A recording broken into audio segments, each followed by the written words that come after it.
お湯を少し沸かしてください。いや、なまりすぎでしょ。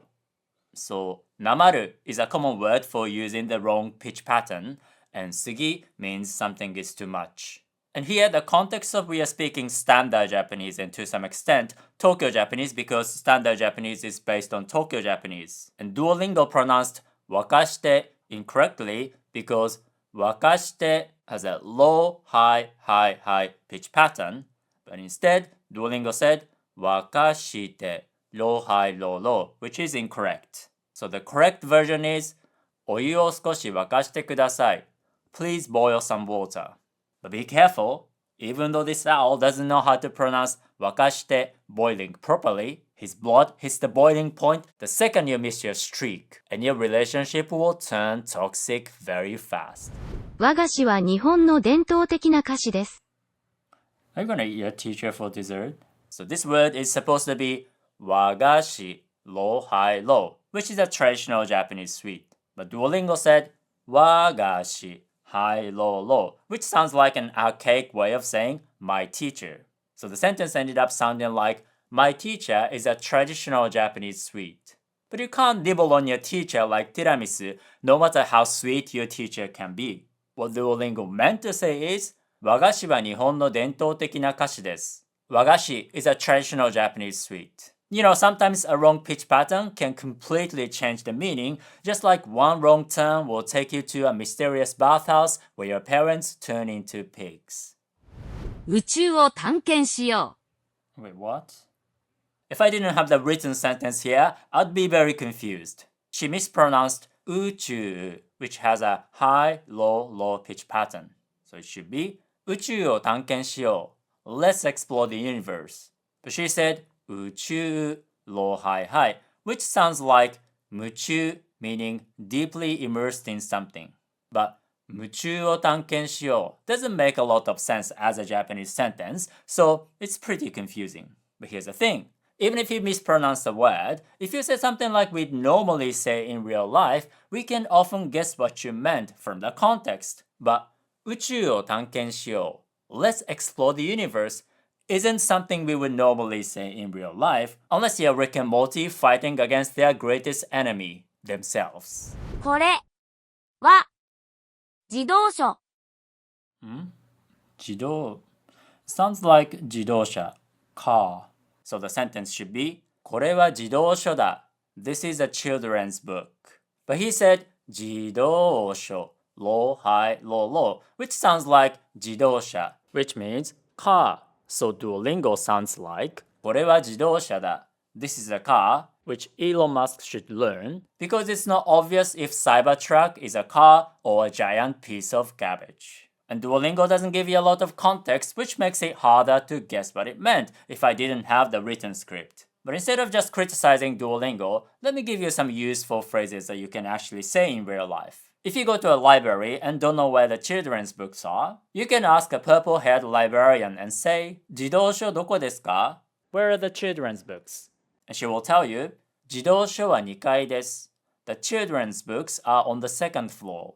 Because we grown-ups don't have the energy to walk up the stairs. 2階 means second floor. So if you want to learn Japanese with me, I will teach you how native Japanese speakers use words naturally in realistic situations instead of teaching you weird mispronounced phrases out of context. So click on the link in the description and subscribe to my email group.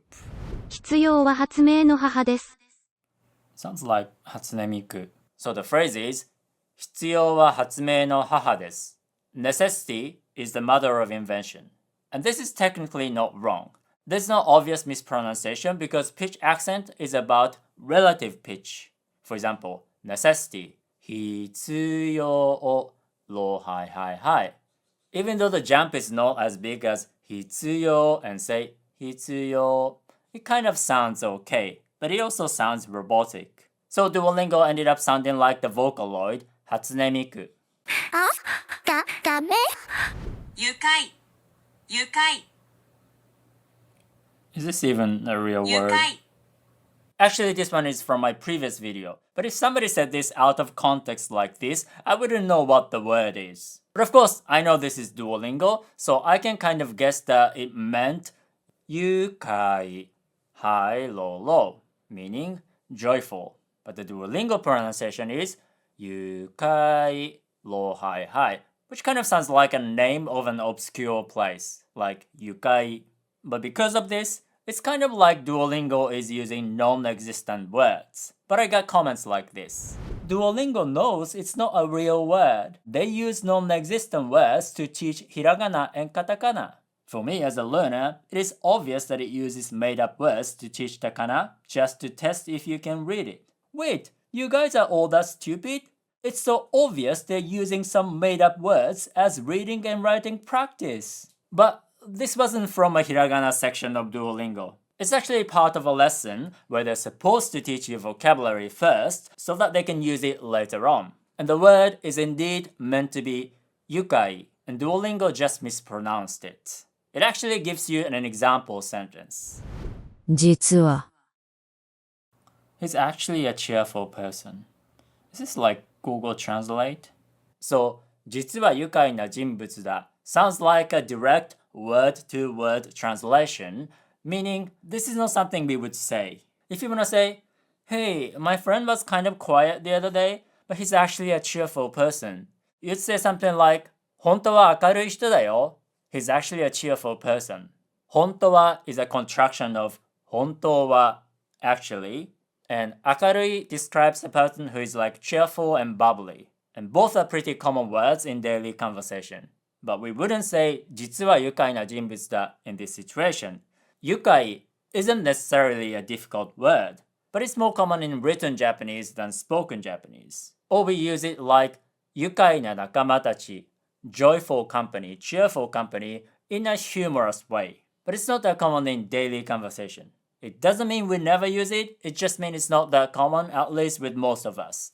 And 実は doesn't really fit in this context because you typically use 実は like when you've been hiding something. For example, you can tell your boss, 実は結婚してます.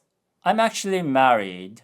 And you haven't told her because, I don't know, maybe you think you have a chance with your sexy boss. Many Duolingo sentences are contextually broken like this. Maybe Duolingo is good for people with a galaxy brain who can understand the Green Owl's highly sophisticated teaching philosophy that incorrectly pronounced sentences in the incorrect context are very effective for language learning like, what? Correctly pronounced words in the correct context?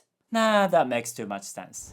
As a beginning student, I don't worry about sounding like a native. I only worry about understanding speakers and speaking clearly and understandably. I think there's a common misconception that pitch accent is about accent as in British accent, American accent, Singaporean accent because it has the word accent in it. But pitch accent is actually a huge part of pronunciation. There are cases where different pitch patterns have different meanings like hashi, high-low, chopsticks, and hashi, low-high, bridge. And there are many other cases where incorrect pitch patterns are very confusing, just like the example of yukai, joyful. So saying that you care about clear pronunciation while saying you don't care about pitch accent is like chugging an entire jar of Nutella while you're saying, I'm on a diet. It's contradictory. But don't get me wrong, if you say you don't care about pronunciation, as long as people can understand you within the reasonable time frame, and you don't care about pitch accent, that's valid. No contradiction here. I think I can make a killing as a waiter at a ramen shop in Toronto, even if I speak like, what would you like, beautiful lady? Because of my irresistible riz. I'm just saying caring about pronunciation while disregarding pitch accent is contradictory because pitch accent is an important part of pronunciation. That kind of worries me about pitch accent now. If it was in a sentence and that was the only mispronounced word, would someone notice and assume someone meant joyful?